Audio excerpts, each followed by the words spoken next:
आवाज बिल्कुल भी नहीं आ रही है, क्या बात है। Doctor Bhimrao Ambedkar, doctor Bhimrao. पप्पू सिंह,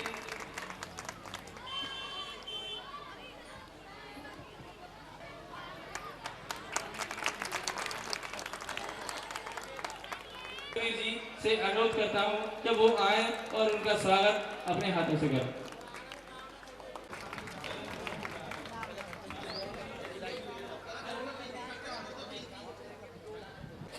ये सुधीर राज जी हैं आपके, ये जहीराबाद के रहने वाले हैं।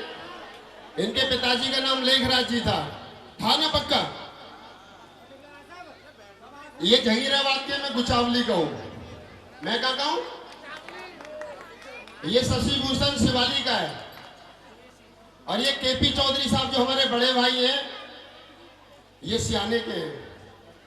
और हम सब लोग दिल्ली में रहते हैं। भाई साहब 30 साल से रहते हैं, भाई साहब भी 20-25 साल से रहते हैं, मैं भी 17 साल से दिल्ली में रहता। हेलो भैया, कर दे इसको यार, क्यों मजाक कर रहे हैं? इसके लिए एक बार ताली बजा दो साउंड वाले के लिए। ठीक है भैया, ताली बजवा दो, ठीक ठीक चलिए उसको। तो अभी बात चल रही थी कि हम तो बुलंदशहर के हैं, तो मैं सुधीर भाई साहब से कान में कह रहा था, मैं अम्मा हमें के पीछे से भी आई थी, हम भी तो बुलंदशहर के। जब हम दिल्ली से चले, मैं अपने बारे में बता दूं, साथ बहुत सारे लोगों ने मुझे टीवी पर यूट्यूब पर सुना हो। मैं राहुल नागपाल, इसी जहीराबाद में एएस इंटर कॉलेज में पढ़ा, इसी जनता पॉलिटेक्निक में स्टेनो पढ़ा, यही मैंने पूरन का कुल्हड़ खाया, यही गोविंदा की टिक्कियां खाई, यही वो जहीराबाद है, यही वो जहीराबाद है। कुछ नहीं बदला। आज मैं जब चला तो चौधरी साहब हमारे बड़े भाई हैं, वो कह रहे थे राहुल क्या खिलाएगा? मैंने कहा लेट हो गई तो गोविंदा की टिक्कियां खिलाता तुम्हें, पूरन का कुल्हड़ खिलाता, शंकर का तिलबुग्गा भी खिलाता। ये चीज है जो सब जहीराबाद की बड़ी मशहूर चीजें हैं। हमारे साथ बालकराम बौद्ध जी आए हैं, जो बाबा साहब डॉक्टर बी.आर. अम्बेडकर द्वारा स्थापित समता सैनिक दल, जो बाबा साहब डॉक्टर अम्बेडकर ने बनाया था, उसके प्रधान महासचिव हैं। एक बार जोरदार ताली बनाएं बालकराम बौद्ध जी के लिए, बड़े सीनियर साथी हैं। मेरी कविताएं आप लोग सुनते रहते हैं। मेरे लिए फक्र का बात यह है कि पूरे देश के अंदर लगभग 1000 कवि सम्मेलन बाबा साहब के करने के बाद, जम्मू कश्मीर से लेकर के कन्याकुमारी तक, आज पहली बार वहां आने का मौका मिला सुधीर भाई साहब के आशीर्वाद से, कि जहां कभी मैं कच्चे में घूमा करता था, इन्हीं गलियों में कच्चे में घूमता था। मैं आया, मेंबर साहब के यहाँ खाना खा रहे थे हम लोग, मैंने 50 नाम बताए उनको। मैंने कहा एक अमीन साहब थे, एक विजय भारत जी हैं, हमारे बड़े भाई पिता समान जैसे हैं। मैंने कहा ये सब वो लोग हैं। और जो हमारे भाई हैं सुधीर जी, एक बात बता दूं, देखो बिल्कुल ओरिजिनल बात बता रहा हूँ, इनके पिताजी लेखराज जी थे, वो हमारे घर पे आते थे। भाई साहब सुधीर भाई जी, आपके पिताजी हमारे घर पे आते थे तो वो मुझे पकड़ लेते थे, इधर और रमेश के यहाँ बुलाइए, लास्ट की स्पेलिंग सुना। उनका शिक्षा में बहुत ज्यादा फोकस रहता था, तो वो कहते थे लास्ट की स्पेलिंग सुना। अब लास्ट की स्पेलिंग मुझे नहीं आती थी, मेरा कान पकड़ के कितनी बार उन्होंने मरोड़ा होगा। मुझे शिकायत इस बात की नहीं है कि उन्होंने मेरा कान पकड़ के मरोड़ा, मुझे शिकायत इस बात की सुधीर भाई कि एक कान पकड़ के मरोड़ा तो मैं राष्ट्रीय कवि हो गया, और दोनों कान पकड़ के मरोड़ दिए होते तो मैं शाहरुख खान हो जाता। ये प्यार है, ये स्नेह है, ये मोहब्बत है। पूरी दुनिया ने मोहब्बत, पूरी दुनिया ने सम्मान मेरे ऊपर और सुधीर भाई के ऊपर, केपी चौधरी के ऊपर, शशि भूषण के ऊपर, आपके बच्चों के ऊपर दुनिया ने लुटाया। पहली बार मैं अपनी माँ के घर आया हूँ, अपनी मौसी, अपनी चाची, अपनी ताई के घर आया हूँ। एक बार दोनों हाथ खोल के ताली बजा दो तो लग जाए कि हाँ मैं घर में हूँ। और कोई गिला शिकवा नहीं है। भाई साहब कह रहे थे केपी चौधरी और सुधीर राज जी, बालकराम जी, विजय भारत जी का फोन गया कि राहुल नागपाल कैसे आओगे? अरे मैं कहा 4-5 बड़ी बड़ी गाड़ियां ले चलो। गांव वालों को लगे बच्चों ने ठीक ठीक पैसे कमा रखे। मैं पार्लियामेंट में बैक टू बैक 6 बार प्रोग्राम करने के लिए गया, शशि भूषण जी और हम 6 बार मैंने पार्लियामेंट में प्रोग्राम किया। ये जहीराबाद के लोगों के लिए भी हर्ष का विषय हो सकता है तो उनका एक बेटा जहीराबाद में पैदा हुआ और देश की सबसे बड़ी पंचायत घर संसद भवन में 6 बार बैक टू बैक कविता सुनाने के लिए मैं गया। और मैंने कविताएं में प्यार मोहब्बत की नहीं सुनाई, मैंने सिर्फ बाबा साहब और बुद्ध और कबीर और नानक और रैदास पर सुनाई। मैंने एक कविता कही कि मुझे नीले सलाम वाले लोग भाते हैं। बात आती है नीले सलाम की, तो मुझसे कहा कि नीले सलाम के क्यों भाते? मैंने कहा कि जब राहुल नागपाल पैदा हुआ था तो माँ का घाघरा नीला था। महिलाएं सुने और आज सुन लो ध्यान से। आज तुम्हारे सामने हूं, तुम मेरी माँ हो, चाची हो, ताई हो, बहन हो, बेटी हो, जो भी हो। एक शेर पढ़ता हूं आपके लिए कि कभी खामोश बैठोगी, कभी कुछ गुनगुनाओगी, मैं उतना याद आऊंगा मुझे जितना बुलाओगी। आज हूं, अभी भाई साहब कुछ बच्चे थे बैठे कि साहब यूट्यूब पर सुनते रहते हैं। मैं कहा आधा घंटा लाइव सुन लो, आधा घंटा लाइव सुन लो। तो कहा गया, मैंने कहा जवाब दिया कि जब राहुल नागपाल पैदा हुआ तो माँ का घाघरा नीला था वर्मा जी, और जब पहली बार स्कूल पढ़ने के लिए गया तो हाफ पैंट नीला था। क्या नीला था? हाफ पैंट नीली थी। और जब 16 वर्ष की उम्र में झगड़ा हुआ डूंगरा के लड़कों से मेरा, और लड़ने के लिए लठ चाहिए था, तो जिस संगठन ने मुझे लठ दिया, समता सैनिक दल जिसके प्रधान महासचिव यहाँ बैठे हैं, उस दल का झंडा भी नीला था। और जब राहुल नागपाल ने पहली बार वोट दिया जिस पार्टी को, उस पार्टी का भी रंग नीला था। इसे कहते हैं तालियां साहब, मैं कहता नहीं ना बजाओ, बजा रहे, बजाओ एक बार जरा। उसका भी रंग नीला था। और मेरा खुला चैलेंज है कि जब राहुल नागपाल मरेगा तो कफन नीला होगा, हम नीले से गद्दारी करने वाले लोग नहीं है। और उसका कारण सिर्फ इतना है कि हमें नीले रंग में बाबा साहब दिखाई देते हैं। बाबा साहब की सूरत, बाबा साहब का कोट दिखाई देता है। मैंने तो कहा था जब कच्चे की बात हुई, बालकराम जी, विजय भारत जी, मुझसे पूछा गया, मैंने एक शेर कहा। हमारे अंकल जी कहा, मगनलाल जी अच्छा बैठे। मैंने कहा अंकल जी कच्चे की बात हुई, हाफ पैंट जिसको हमारे कहते हैं। मुझसे कहा जी तुम्हारे कच्चे में और आरएसएस के कच्चे में क्या फर्क है? भाई बाबा साहब के बेटे भी कच्चा पहनते हैं, समता सैनिक दल वाले, और ये आरएसएस वाले भी कच्चा पहनते हैं, क्या फर्क है? अब 2 लाइनों में मैंने आरएसएस को खत्म किया। मेरा घर है, पूरी भरपूर तालियां देना कि हम नीली निक्कर वाले हैं। शेर समझ में आया तो मुझे बताना कि हम नीली निक्कर वाले हैं, वो खाकी निक्कर वाले हैं। हालांकि उनके पास में आजकल उधार की पैंट आ गई है मोदी जी की सरकार में। कि हम हंसने की बात नहीं, सच्चाई है कि हम नीली निक्कर वाले हैं, वो खाकी निक्कर वाले हैं। और अगली लाइन अगर समझ में आ जाए, टक्सी लगे तो मुझे बताना कि हम नीली निक्कर वाले हैं, वो खाकी निक्कर वाले हैं। हम बाबा साहब के बेटे हैं, वो बाबा साहब के साले हैं।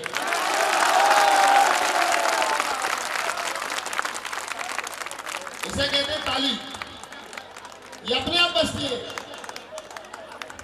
देखो ये जवान लड़के कितने खुश हो रहे हैं।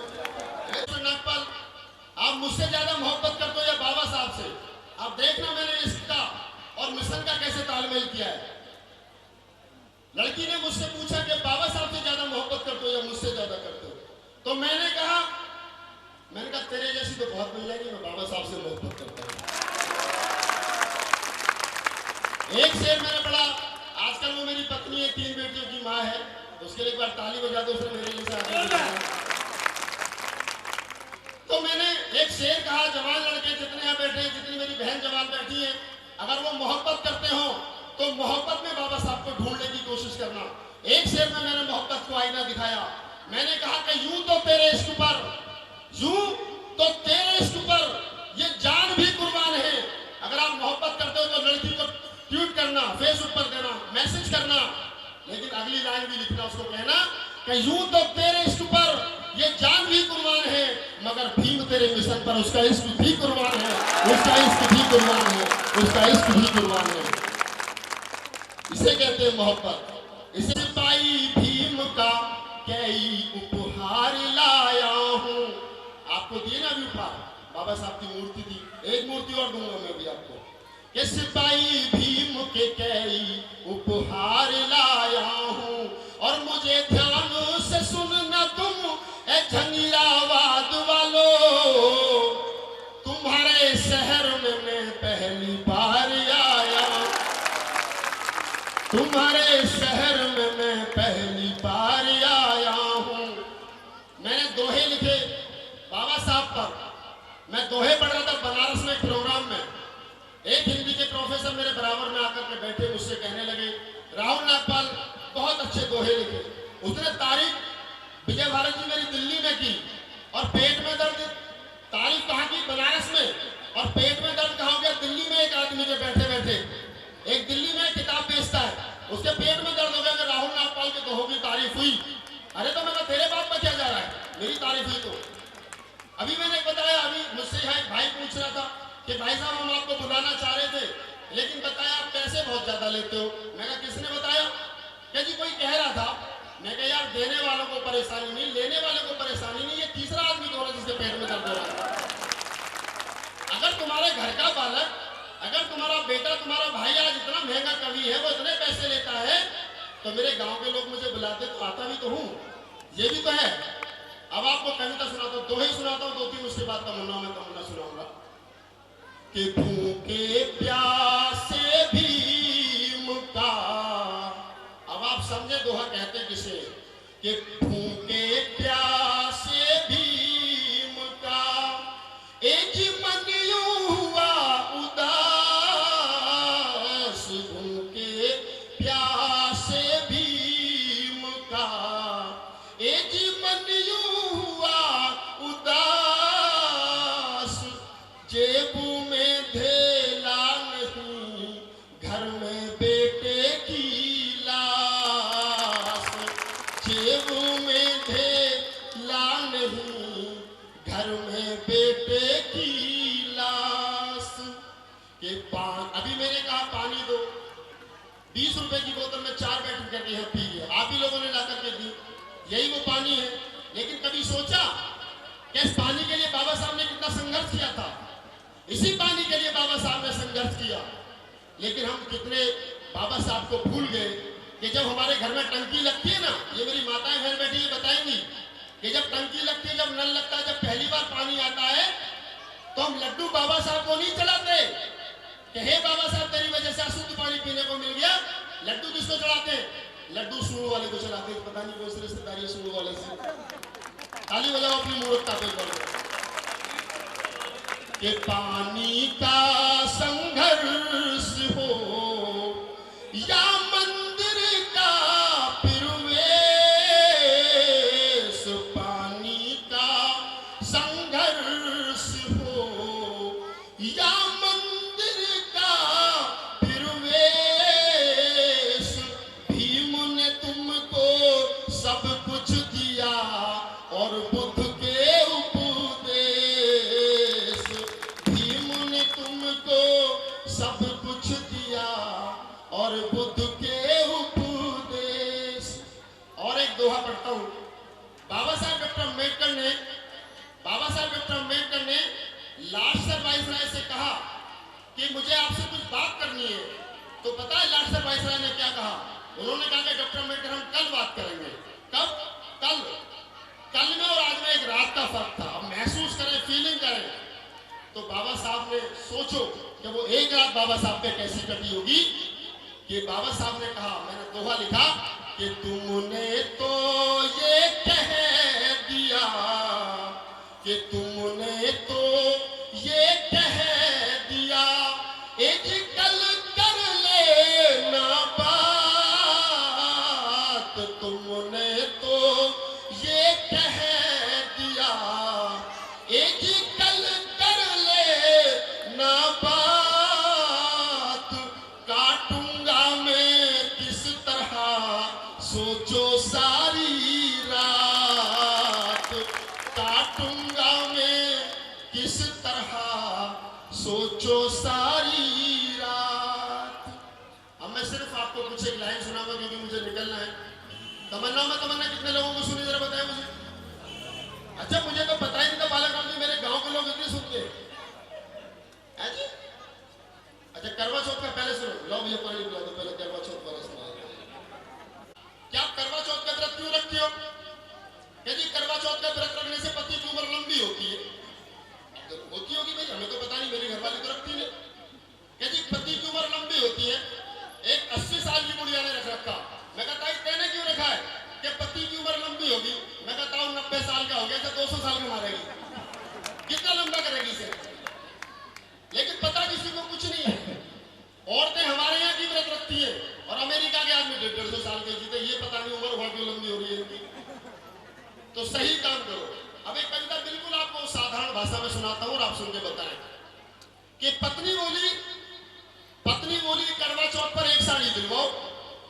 अब आप सबने के कविता ऐसे भी होती है कि पत्नी बोली करवा चौथ पर एक साड़ी दिलवाओ, हमने कहा करवा चौथ के फायदे बतलाओ। ताली बजाओ। देखो ये ताली बजाने वाला काम जब तक तुम्हें करना, जब तक मैं मंच पर हूं। कि पत्नी बोली करवा चौथ पर एक साड़ी दिलवाओ, हमने कहा करवा चौथ के फायदे बतलाओ। पत्नी बोली उम्र पिया एक व्रत में 1 साल बढ़ जाएगी, मौत तुम्हारे कभी नहीं नजदीक आएगी।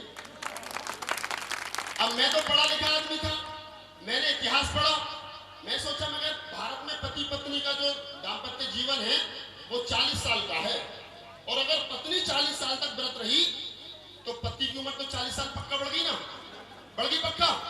अब कविता का आनंद ले और मुझे बताएं आपकी तालियां कि पत्नी बोली करवा चौथ पर एक साड़ी दिलवाओ, हमने कहा करवा चौथ के फायदे बतलाओ।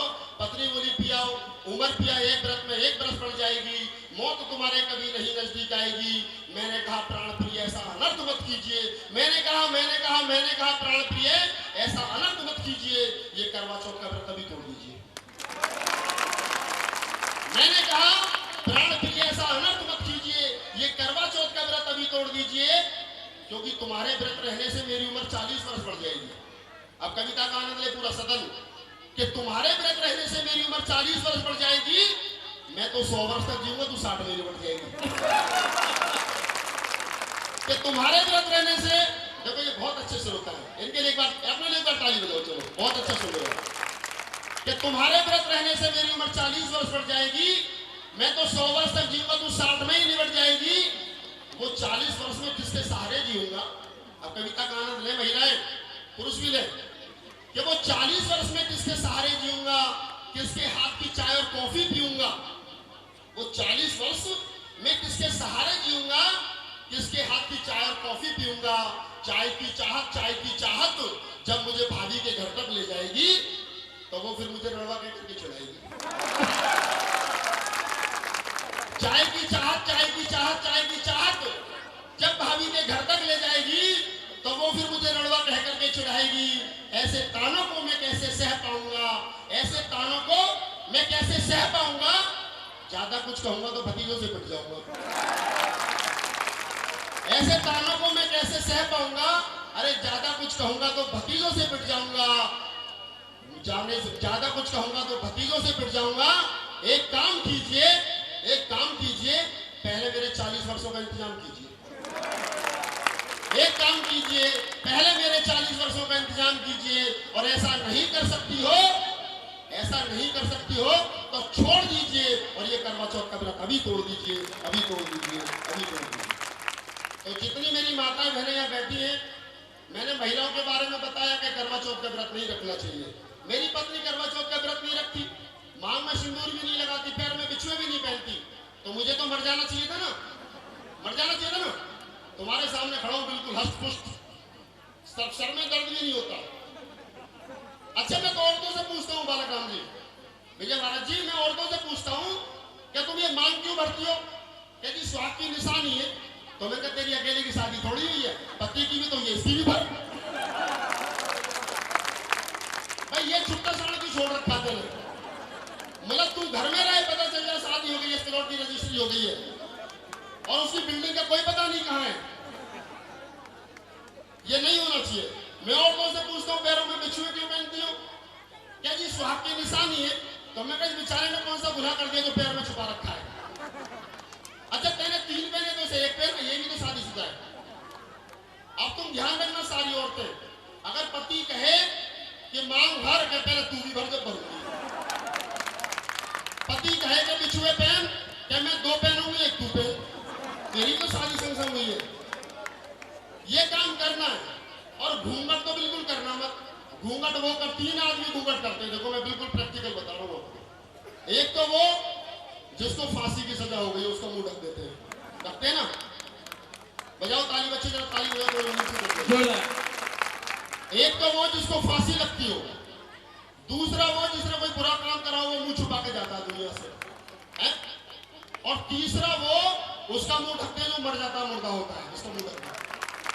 अब मुझे सारी महिलाएं बताएं, आपने कोई बुरा काम करा है? नहीं करा ना? आपकी फांसी होने वाली है क्या? वो भी आप जिंदा भी हो, तो फिर पर्दा किससे कर रही हो? अरे वहां भी तुम्हारा बाप और भाई था, यहाँ भी तुम्हारा बाप और भाई है। दिमाग को ओपन करो और ये रूढ़िवादी प्रथाओं से आगे निकलो। मेरी कविता सुनाने का मतलब है कि आपको कुछ बता के जाऊं। अब सिर्फ 5-7 मिनट में और एक कविता के 2-3 मुक्तक सुना देता हूं आपको। ये थोड़ा पानी पिलवा दो। चलो तमन्ना में तो मैंने सुना दो। अब दोनों हाथ खोल लो जरा, तुम्हें जिन लोगों ने अब तक ताली नहीं बजी वो बजा लेना।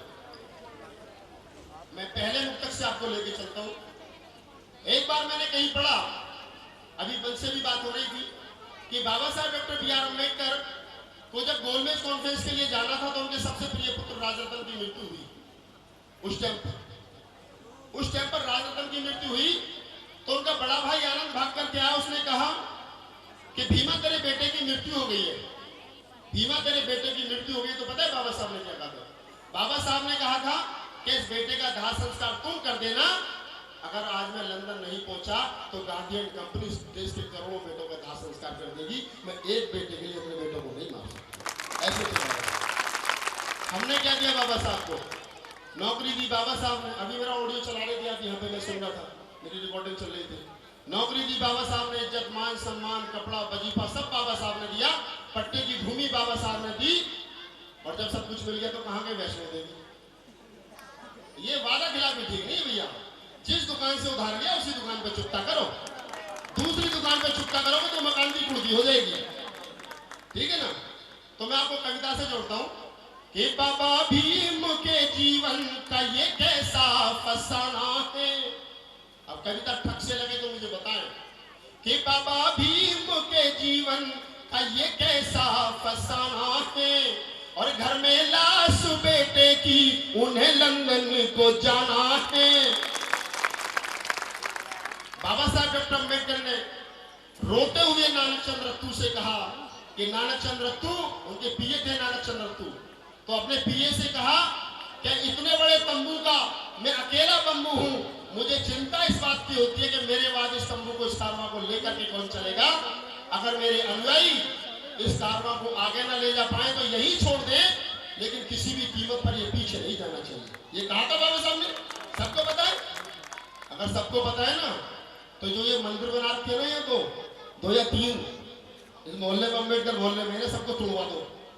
इन्हें सब तोड़वा दो। यहाँ स्कूल बनवाओ या बच्चों को पढ़ाने के लिए स्कूल बनवाओ। मंदिरों की जरूरत हमें नहीं है, हमें विद्यालयों की जरूरत है। हमें शिवालयों की जरूरत नहीं है, हमें निवालों की जरूरत है। ये काम आपको करना पड़ेगा भय से निकल करके। अब पढ़ता हूं कि बाबा भीम के जीवन का ये कैसा फसाना है। और घर में लाश बेटे की उन्हें लंदन को जाना है। और बड़ी मुश्किल से आया है यहाँ तक कारवां यारो। इसे जाने न दो पीछे, इसे आगे ले जाना है। इसे जाने न दो पीछे, इसे आगे ले जाना है। कि बाबा भीम के जीवन का ये कैसा फसाना है। अब वो 4 लाइन पढ़ता हूं आपके लिए, तमन्नाओं में तमन्ना। एक बार मैं कवि सम्मेलन के लिए रीवा गया, मध्य प्रदेश एक जगह पड़ती है। मैं वहां से वापस हो रहा था तो मेरे साथ कई हिंदी कवि सम्मेलनों के कवि थे।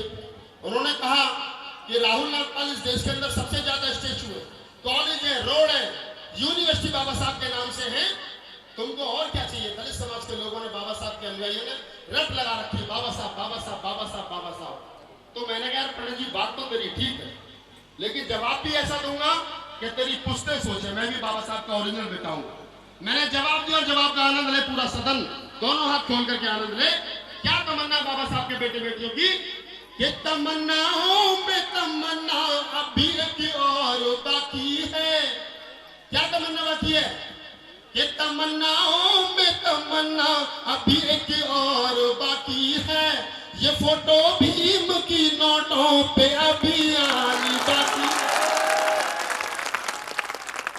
ये वो कविता है, ये वो कविता है जिस कविता ने राहुल नागपाल को राहुल नागपाल बनाया। मैं पूरे देश में जाता हूं। अंकल जी के लिए बहुत बहुत धन्यवाद है, उन्होंने मेरी बहुनी कराई है। बहुत बहुत साधुवाद आपको। भैया पानी थोड़ा सा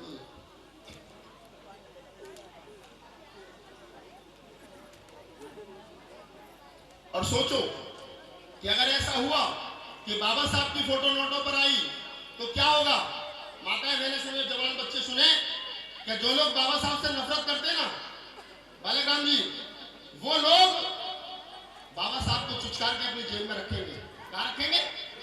जेब में, अपनी अपनी तिजोरियों में रखेंगे, ताला मार के। बाबा साहब चले मत जाना और लारो तुम्हारे जैसे। मैं पार्लियामेंट में सुना रहा था कविता, तो माननीय मंत्री जी थावरचंद गहलोत, सामाजिक न्याय अधिकारिता कैबिनेट मंत्री है, वो मुझसे कहने लगे राहुल नागपाल तुम्हारी कविता को मेरे बच्चे बहुत पसंद करते हैं। मैं कहा साहब झूठ बोल रहे हो, आप भी पसंद करते हो। बोले हाँ मैं भी करता हूं, लेकिन एक बात कहना चाहता हूं। मैं कहा कहो। कि अब देखो मोदी जी ने 125 रुपए के सिक्के पे बाबा साहब की फोटो निकाल दी है, अब आप ये कविता गाना बंद कर दो। मैंने कहा माननीय मंत्री जी, मैंने चिल्लर की तो बात ही नहीं की, मैंने तो नोटों की बात की है। मंत्री जी कहने लगे राहुल नागपाल 2000 के नोट तक तो गांधी जी बुके। अरे मैंने कहा छोटा आदमी छोटा नोट, 5000 का नोट लाओ और बाबा साहब की फोटो छापो, बड़ा आदमी बड़ा। अमेरिका में मैं गया, वहां 3 साथी थे और आनंद ने बिल्कुल लाइव किस्से का। अमेरिका के कवि सम्मेलन में हम 3 साथियों से एक अंग्रेज ने पूछा, पहले से पूछा, बोले मिस्टर आप कहां से आए? उसने कहा जी मैं भारत से आया हूं जहां चाचा नेहरू पैदा हुए। अब सदरपुर आनंद ने इस रंग का कि मैं भारत से आया हूं जहां चाचा नेहरू पैदा हुए। वर्मा जी दूसरे से पूछा कि तुम कहां से आए हो? कि मैं भी इंडिया से आया हूं जहां इसका चाचा नेहरू का बाप पैदा हुआ, महात्मा गांधी। अब राहुल नागपाल से पूछा कि मिस्टर नागपाल तुम कहां से आए हो? मैंने कहा आया तो मैं भी भारत से ही हूं, लेकिन मैं वहां से आया हूं जहां इन दोनों का बाप पैदा हुआ, डॉक्टर अम्बेडकर। हम उस परिपाटी के लोग हैं साहब, हम खुददार किस्म के लोग हैं।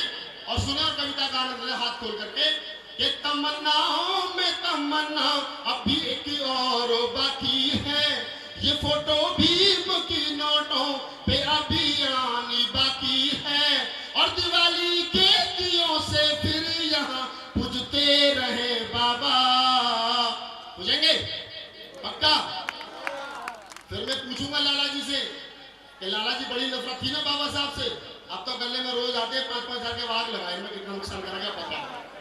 और फिर ये लाला जी दिवाली पर पूजा भी करेंगे थाली में रखे लक्ष्मी की, कि दिवाली के दियों से फिर यहाँ पूजते रहे बाबा। अरे दीवानो भीम को देनी यही सौगात बाकी है, दीवानो भीम को देनी यही सौगात। दोनों खोल के तमन्नाओं में तमन्ना अभी एक और बाकी है। दोनों खोल के बनी से डाली, ये फोटो भीम की नोटों पे अभी आनी बाकी है, दिवाली के दियों से फिर यहाँ पूजते रहे बाबा। दीवानो भीम को देनी यही सौगात बाकी है, तमन्नाओं में तमन्ना अभी एक और बाकी है, ये फोटो भीम की नोटों पे अभी आनी बाकी है। डॉक्टर भीमराव अंबेडकर जन्मोत्सव समिति भाई साहब को 500 रुपए का नगद पुरस्कार दे रही है, और उसके लिए जोरदार तालियां। मैं इस कविता की ओर एक आखिरी नुक्ता पढ़ते जाता हूँ, आप लोगों के बीच से विदा लूंगा। कि जब ये देश आजाद नहीं हुआ था तो सैकड़ों टुकड़ों में बटा था, आपने पढ़ा होगा, कोई कहीं का राजा कोई कहीं का राजा। बाबा साहब डॉक्टर अम्बेडकर ने संविधान लिखा, 26 जनवरी 1950 को देश का संविधान लागू हुआ। तो बाबा साहब ने कहा कि मुझे मालूम है मेरे बच्चों को इस देश के अंदर कभी सम्मान नहीं मिला, लेकिन मैं ऐसा इंतजाम करके जाऊंगा कि जिन लोगों को हम में से बदबू आती है वो मेरे बच्चों के पैर छूने के लिए आ करेंगे, वोट लगाएंगे। ये इंतजाम किसने करा? ये इंतजाम किसी 4 हाथ वाली देवी ने नहीं करा, ये सूंड वाले ने नहीं करा, ये चिड़ियाघर वाले लोगों ने नहीं करा, जिसकी बात शशि भूषण जी कर रहे थे। ये इंतजाम बाबा साहब डॉक्टर अम्बेडकर ने करा। आज आता ना जब कोई निगम का चुनाव होता है, पैर छूता है, चाचा वोट मुझे दियो। फिर अगले साल एमएलए का होता है, चाची वोट मुझे दियो। फिर कोई आता है जब एमपी का होता है, भैया वोट मुझे दियो। और अगर कोई बीच में मर जाए तो फिर भी कोई ना कोई आता जी वोट हमें दे दो। ये इंतजाम किसने करा? अरे जिनको तुम में से बदबू आती थी, आज वो जिनको परछाई में से बदबू आती थी, आज वो तुम्हारे पैर छूते। ये इंतजाम बाबा साहब ने करा। अगर आप सम्मान के साथ जियो तो बाबा साहब की। अब पढ़ता हूँ आपके लिए 4 लाइनें। कि बाबा भीम की कलम से ये कमाल हो गया। क्या कमाल हो गया बाबा साहब की कलम से? मेरे साथी एक डॉक्टर हैं जनरल में, मैंने उनसे पूछा, एमडी है, कि डॉक्टर साहब आप तो सर्जन है, एक दिन में कितने ऑपरेशन कर सकते? तो उनका जवाब था, बोले 4, और मैंने कहा इमरजेंसी हो जाए तो? बोले 6, और ज्यादा इमरजेंसी हो जाए तो? बोले 10 से ज्यादा नहीं कर सकते। मैंने कहा डॉक्टर साहब, बाबा साहब डॉक्टर अम्बेडकर ने तो एक ही दिन में हजारों रानी की कोख के ऑपरेशन कर दिए, बजाओ ताली। ऐसे थे बाबा साहब, उनसे बड़ा सर्जन इस देश के अंदर कोई पैदा नहीं हुआ। अभी मंच से बात हो रही थी कि मोदी जी ने कहा लाल किले की दीवार से कि मैं तो बाबा साहब के संविधान की वजह से इस देश का प्रधानमंत्री बना हूं। मैंने कहा माननीय मोदी जी, इस बात को एक बार नहीं 20 बार कहो, अन्यथा तुम तो चाय बेच रहे होते, तुम प्रधानमंत्री नहीं बनते। ये बाबा साहब की मेहरबानी है, नहीं तो महाराणा प्रताप के वंशज जी बन रहे होते। आज इस उत्तर प्रदेश की 4 बार सीएम बन गई मायावती, 4 बार सीएम बन गई मायावती, तो वो इसलिए बन गई क्योंकि बाबा साहब ने रास्ते खोले, अन्यथा कोई नहीं बनता। इंदिरा गांधी देश की प्रधानमंत्री बनी, उसने कहा कि मैं मानती हूँ मेरे घर वालों ने मुझे पढ़ाया लिखाया, लेकिन अगर मैं इस देश की प्रधानमंत्री बनी तो वो इसलिए बनी क्योंकि बाबा साहब ने औरतों को समान अधिकार दिए। ये इंदिरा गांधी ने कहा। और हमारी ये बहनें बैठी हैं, ये बाबा साहब को पढ़ती नहीं, ये बाबा साहब को सुनती नहीं। अच्छा, मैं तो कुंवारी लड़कियों से बड़ा दुखी हूँ जिनकी शादी नहीं हुई। मैं इनसे पूछता हूँ, ये सोमवार के दिन जाती है थाल सजा के, मैं कहाँ जा रही है? अच्छा, मेरे घर के सामने कई बार खड़ा हो जाता हूँ तो मुझसे तो दुबक के चली जाती है, वो कहेंगे टोकेगा जरूर, मेरी भी आदत खराब है। मैं पूछता हूँ कहाँ जा रही है? ये वो अंकल जी, भैया जी, तो सोमवार का व्रत है। किसका व्रत है? कि भोले का व्रत है। क्यों रखा है? क्या जी वो अच्छा पति मिलेगा। अब मेरी समझ में एक बात नहीं आ रही, मेरी नस फटी जा रही है दिमाग की। पति चाहिए अच्छा, और अच्छे की परिभाषा क्या है? पढ़ा लिखा, जिसमें कोई ऐब ना हो, जिसको जो भांग नहीं पीता हो, दारू नहीं पीता हो, गुटखा नहीं खाता हो, बाबा साहब डॉक्टर अम्बेडकर की तरह हो, बिल्कुल कोट वोट लगा करके, ऐसा ही चाहिए ना। और मांगने किससे जा रही हो? भोले से। अरे मेरी बहनों, उसकी कंपनी में तो वो माल बनता ही नहीं, उसकी कंपनी में वो माल नहीं बनता। अब तुम दारू की दुकान पे घी खरीदने जा रही हो, तुम दारू की दुकान पे घी खरीदने जा रही हो।